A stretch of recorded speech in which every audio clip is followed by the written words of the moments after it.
And with that border, we're seeing a lot of drugs that come over the border. You bet.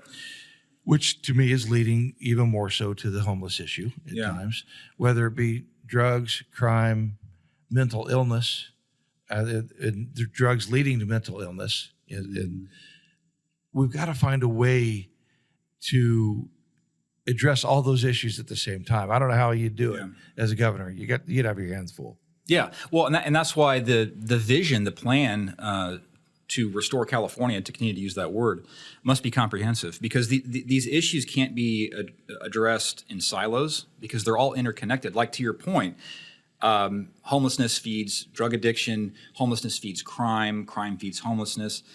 But really, Chuck, at the end of the day, what it boils down to, and where I believe a lot of these issues stem from, is a breakdown of the nuclear family.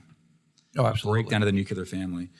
And so whatever the plan is, whatever the solution is, whatever the vision is, has to reach all the way down to the family level and be about encouraging and strengthening families. And in fact, I've authored a book called California's Comeback, and it gets into that philosophy very deeply as it relates to really getting down to the family level. But that's where these issues ultimately stem from, is a breakdown of the family.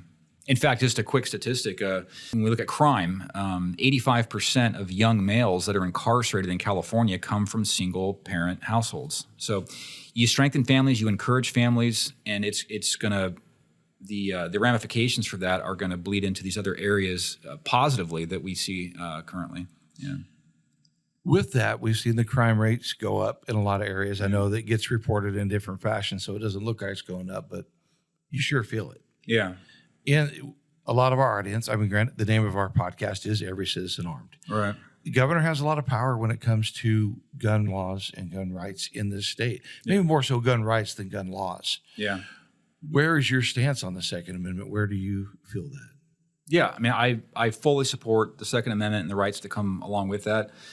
As we were talking earlier, growing up in Iowa and spending time in Missouri, that's just that was the culture that I was brought up in. I mean, people owned guns, people carried around their guns. I mean, I was around hunting, and it was part of my upbringing. It wasn't until I came to California that I realized, okay, well, not not every part of the country holds to those beliefs. Yeah. But really, when it comes to the gun issue, and it's really part of a larger systemic issue that we see in California. It is the attack on our liberties, on our freedoms. The attack on our Second Amendment rights is just one area of that. But the government, as it stands right now, not everyone who's in government, but by and large, is trying to take away our freedoms. Right. Right.